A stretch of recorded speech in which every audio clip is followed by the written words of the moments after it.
সন্ধ্যায় গণভবনে আমি আপনাকে দাওয়াত দিচ্ছি। আপনি জানেন যে আমি ইতিমধ্যে বিভিন্ন আমাদের রাজনৈতিক দলের নেতৃবৃন্দের সাথে আলাপ আলোচনা করছি। আগামী নির্বাচন সম্পর্কে আমি আপনাকে দাওয়াত দিচ্ছি আমার গণভবনে। না, আমি তো তোমার ওই যে বাসায় ছিলাম, উত্তর বাসায় ছিলাম। আজকে খালি বেরিয়ে আসছি যে চিন্তা করলাম যে ডাকাতি যেহেতু হচ্ছে, তোরা ডাকাতি ওসিলায় গিয়ে আমরা একটা বিয়ে মারলো, শর্ট করলো, বলে না। এখন তো কোনো ইয়ে নাই, এখন সব ইয়ে হয়ে গেছে টাকা। টাকা তো কোনো মানুষ না।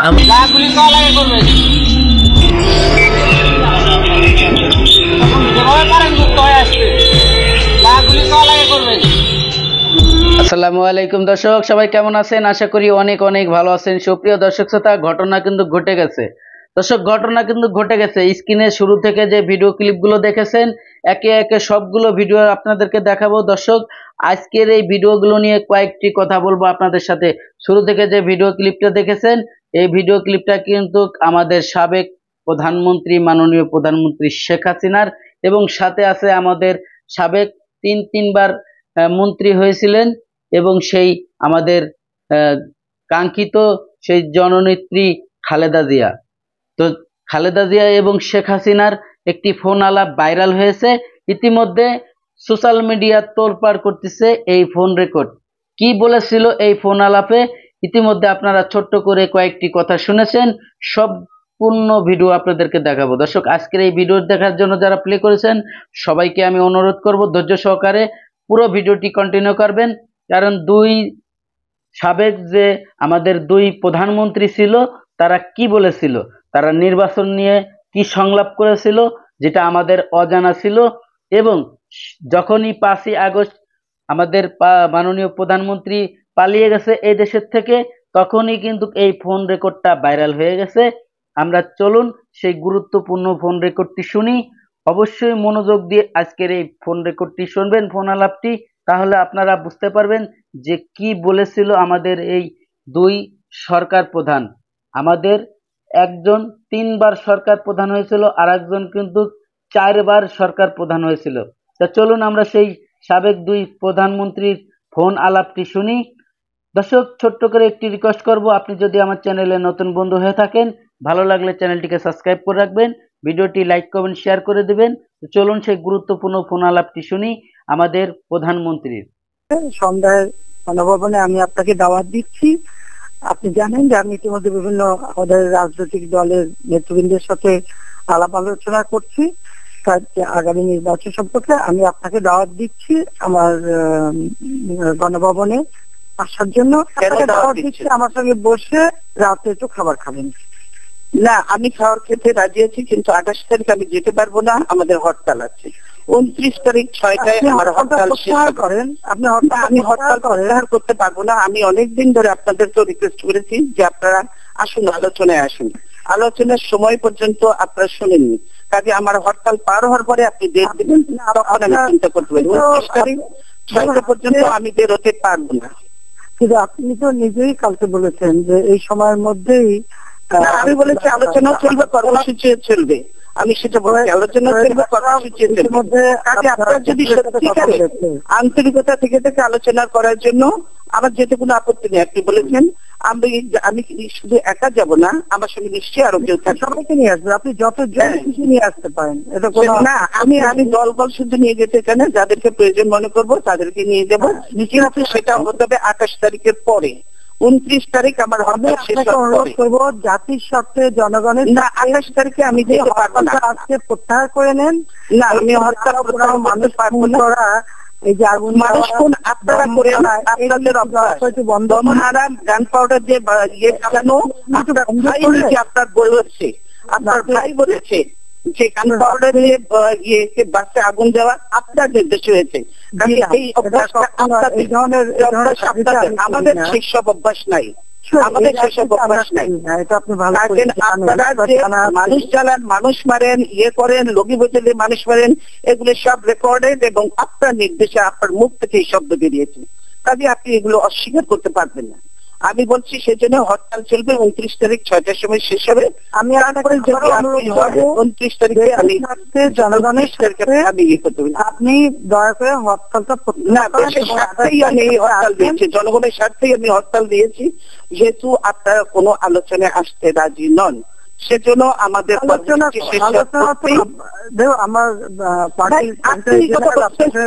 মন্ত্রীরা বলে দিচ্ছি কোনো আলোচনা হবে না, সেটা বলে দিচ্ছে আপনার মন্ত্রীরা, এ বললে তো হবে না। আপনি নিজে বলে দিচ্ছেন আমাদের প্রস্তাব রিজেক্ট করে দিয়েছেন, কোনো আলোচনার দরকার নেই, আপনারা নিজেরা বলছেন, আবার এখন আলোচনা বলছেন।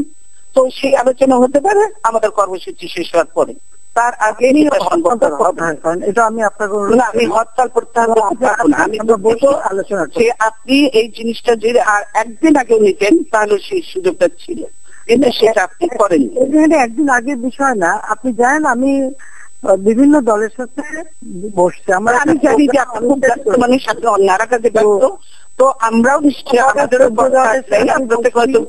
অত বেশি ব্যস্ততা না থাকলেও আমাদের যথেষ্ট ব্যস্ততা আছে, কিন্তু ইচ্ছা করলে উপায় বের করা যায়, কিন্তু আপনি সেটা করেননি।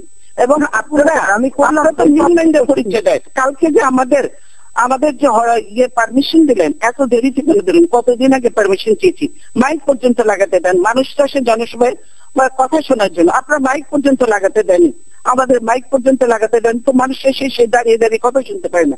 এটা কোন দেশে গণতন্ত্রের নমুনা দিচ্ছেন আপনি? দেখুন আমি যে আলোচনা করবো সবার সঙ্গে, এটা কিন্তু আমি বহুদিন আগে থেকেই না আমি আমাকে বলেন যে আমরা যে জনসভাটা করলাম, আপনি মাইকের পারমিশনটা কেন হলো না, মাইক কেন দেয়া হলো না? আমার মাইক তো দেওয়া হয়েছে, আমি এ ব্যাপারে আপনার সঙ্গে এখন কথা বলতে চাচ্ছি না, কারণ বলতে না ছিল তো আর এগুলি একেবারেই সত্য না। করতে পারেন এখন আপনাকে আমি বলছি যে আপনি যদি সত্যিকার আলোচনা করতে আন্তরিক হন তাহলে আমাদের ঝগড়া করতে চাই না, আপনি তো ঝগড়া করতে চাই না, আপনি একতরফাই তো বলে যাচ্ছেন, আমাকে তো কথা বলারই সুযোগ দিচ্ছেন না। আমি একতরফা বলবো কেন? আপনি কথা বলছেন তার কাউন্টারে আমি জবাব দিচ্ছি শুধু না। আপনি বারবার বলছেন হরতাল প্রত্যাহার এখন হবে না, আমাদের কর্মসূচি শেষ হবে, তারপরে যদি আছে আপনি জানেন, আপনি যদি 14 দল থেকে মানুষ খুন করা অব্যাহত রাখবেন। আমি মানুষ খুন করতে চাই না, আপনারা মানুষ খুন করছেন, কালকে 9 জন মানুষ আবার হত্যা করেছেন আপনারা। বললাম তো খুনের রাজনীতি আমরা করি না, বরং আমি ভিক্টিম। আপনাদের এইটা মধ্যগত অভ্যাস, পুরানো অভ্যাস। আমি আমার বক্তব্য শেষ বলছি, এগুলো ভুলে যাই আমরা, এই কালচার বাদ দিয়ে এখন নতুন করে শুরু করি। যদি সেটাতে আপনি রাজি থাকেন তো আসেন, আমরা সুন্দর আলোচনা করি। আমার আলোচনাতে কোনো আপত্তি নেই, কিন্তু সেই ডেট হতে হবে আমার হরতাল শেষ হওয়ার পরে। আপনি হরতাল প্রত্যাহার করবেন না? না, আমি হরতাল প্রত্যাহার করতে পারবো না।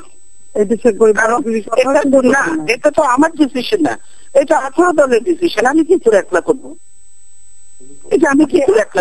দলকে ডেকে নিয়ে এখন সময় নাই। আপনি যে তারা করতেছেন সবাই তো আর খুঁজে পাওয়া যাবে না লোককে। আপনি তো সব পুলিশ লাগাই রাখছেন সবার পিছনে, কি করে মানুষ পাওয়া যাবে বলেন? আপনার পুলিশ লাগিয়ে রাখবো কেন? আপনি রাখবেন না সরকার রাখবে, পুলিশটা কথা আমার কথা চলে? পুলিশটা আমার কথা চলে? আপনি তো সবার বাসা বসে রেড করছেন, বস্তি থেকে পর্যন্ত আপনি লোকজন ধরে নিয়ে যাচ্ছেন। তবে যেখানে বোমা বাস্ট হয়ে যাবে, বোমা বাস্ট হবে, বোমা বাস্ট আপনারা করেন আর নাম দেন আমাদের। আমরা তো আপনাদের পুরাতন ঐতিহ্য, কাজে এইগুলো কথা আবার ফিরে আমি বলতে চাই যে আপনারা যদি 29 তারিখে পরে করেন আমি রাজি আছি। 29 তারিখে পরে আমি নিশ্চয় কথা বলতে রাজি আছি। আপনি তো নিজেই বলছেন যে আপনি 2 দিনের মধ্যে আলোচনার জন্য না ডাকলে হরতাল দেবেন। এখন আমি আপনাকে যখন হরতাল দিয়ে ফেলেছি তার আগে বলা উচিত ছিল। আপনি কালকে আপনার বক্তৃতাতে একটু নিজে শোনেন। হ্যাঁ, আমি নিজে শুনলেও এখন আপনি কি বলছেন? আমি বলছি না, পরে বলেন আমি সঙ্গে সঙ্গে আছি। আমি দুঃখিত, আলোচনাও চলবেন। আপনি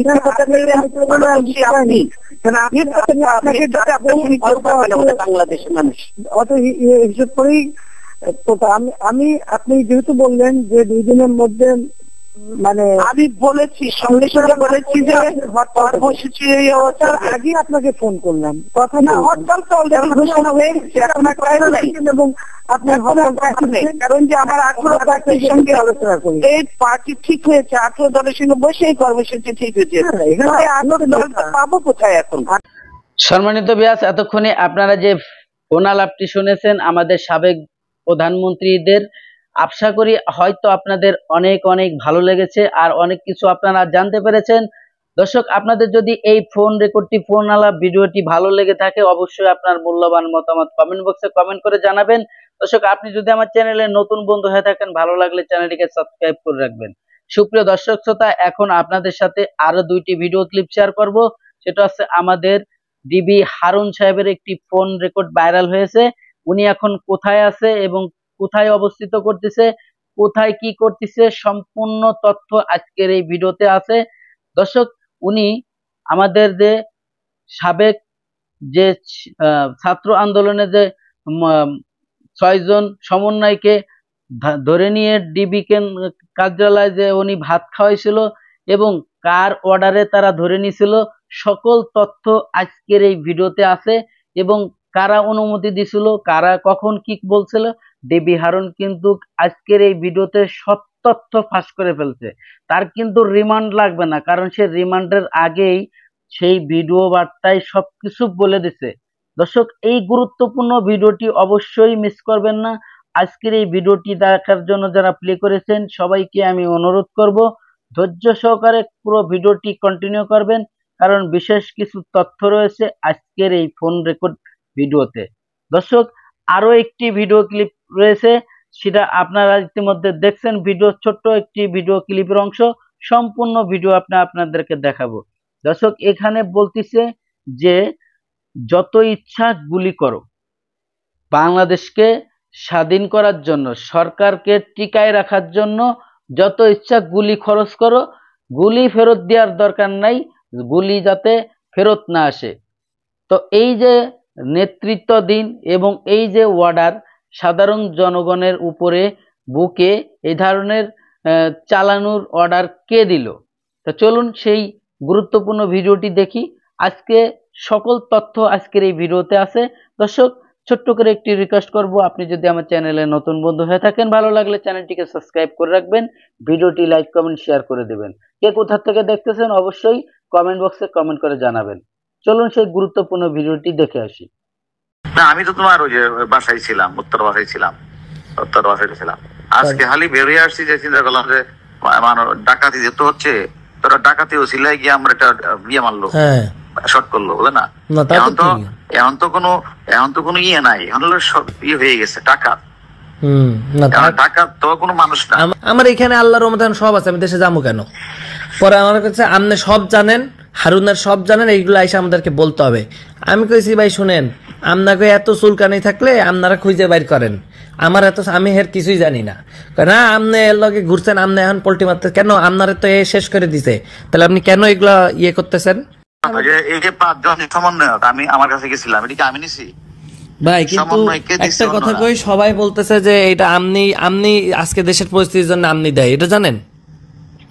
এই যে এই সমন্বয়ক গুলার না ধরলে নাকি এত গ্যাঞ্জাম হইতো না, এটা আওয়ামী লীগের লোকজন বলতে। সমন্বয়কে আমি এই কথাটা ক্লিয়ার করি, এই সমন্বয়কে তো হারুন ধরে নাই, সমন্বয়কে ঊর্ধ্বতন কর্তৃপক্ষের নির্দেশে হারুনের কাছে হস্তান্তর করা হয়েছে। এটা তুমি লেখো এতে।